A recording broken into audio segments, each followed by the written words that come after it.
Loué soit Jésus-Christ, qui nous donne la vie éternelle, sa vie, au moyen des sacrements. Sa paix soit avec vous. Plusieurs restent indifférents à cette offre de la vie éternelle, parce qu'ils n'ont pas encore découvert qu'ils ont une âme, et que cette âme est capable d'immortalité. Comment savoir que nous avons une âme et que cette âme est capable d'immortalité? Eh bien, c'est très simple. Il suffit de prendre un cadavre.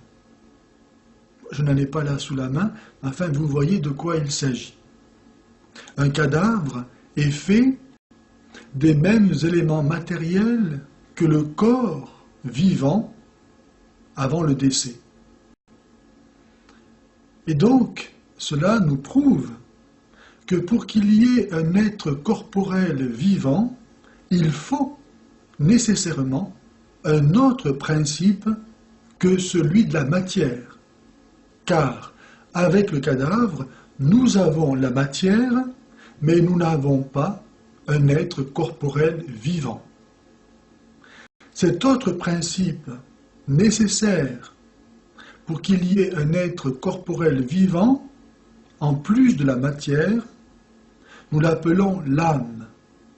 L'âme est précisément, par définition, le principe organisateur et animateur de la matière.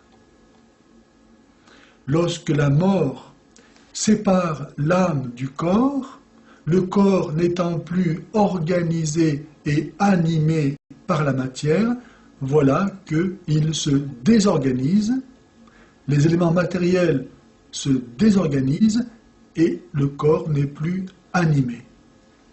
Ainsi, il y a des âmes végétales qui organisent les éléments matériels selon une forme végétale et qui animent cette forme. Et on a ainsi, par exemple, des salades. Et puis, il y a des âmes animales qui vont organiser les mêmes éléments matériels dont sont faits les salades. La vache va manger la salade, mais vont organiser ces éléments selon une forme animale et vont animer cette forme.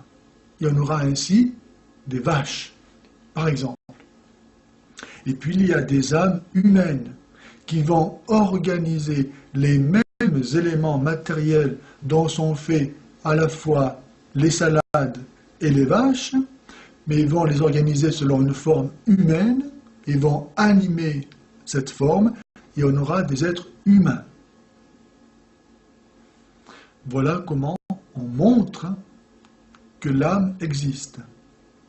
Maintenant, comment savoir que notre âme est capable d'immortalité et donc peut recevoir ce don de la vie éternelle que le Christ nous fait en nous communiquant son Esprit Saint dans les sacrements? Eh bien, pour cela, il suffit de constater que notre âme est douée de deux facultés spirituelles que sont l'intelligence et la volonté. Par l'intelligence, nous connaissons des réalités qui sont elles-mêmes immatérielles, qui ne sont donc pas composées, et à cause de cela ne peuvent pas non plus être soumises à la dégradation, à la séparation des principes, comme la mort le fait, et sont donc immortelles. Par exemple, nous parlons de la justice, de la beauté, de la vérité. Réalité spirituelle, immatérielle et donc immortelle. 2 et 2, ça fait 4. C'était vrai il y a 10 000 ans. C'est vrai aujourd'hui, ça sera vrai toujours. Si donc je connais des réalités qui sont immortelles, cela signifie que mon âme possède un principe d'immortalité.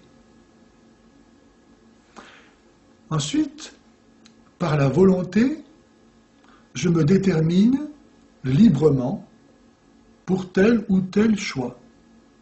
Et par là même, je montre que j'échappe au monde matériel, dont la loi est celle de la mort, de la nécessité.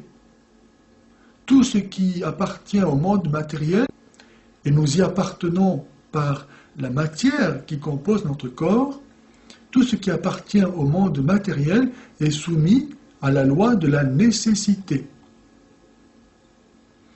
Par exemple, les astronomes peuvent très bien nous dire que en 2050, Neptune sera là par rapport à Mars, tel jour, telle heure, telle minute, telle seconde. Et ça sera comme ça.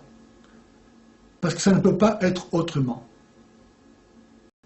Le monde matériel est régi par la loi de la nécessité et de la mort. Car tout se dégrade. C'est la loi de l'entropie. Et si donc, moi, je suis capable de me déterminer librement, eh bien, je montre que j'appartiens à un monde immatériel et donc aussi immortel. C'est pour ne pas avoir compris ces choses élémentaires que beaucoup ne pensent pas à sauver leur âme. Le Christ est venu pour nous sauver de la mort, en l'assumant et en la détruisant par sa résurrection. Voilà pourquoi c'est un malheur infini que de mépriser le don de la vie éternelle que le Christ est venu nous donner en nous donnant sa vie, ce que l'on peut faire par un seul péché mortel, c'est-à-dire par un acte, une pensée, une parole, par lequel je me détourne de Dieu, qui est la source de mon être. Si un ruisseau se coupe de sa source, si la source vient donc à tarir, le ruisseau va disparaître.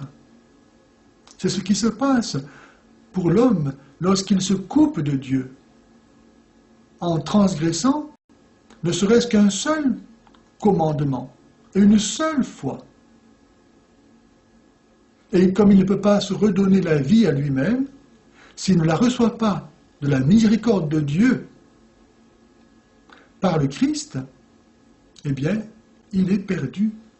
Nous sommes tous perdus, en fait. Nous allons tous à la mort.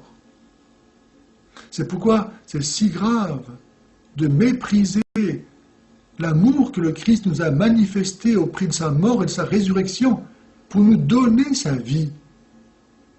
Si les gens savaient qu'ils vont en enfer, ils changeraient de vie.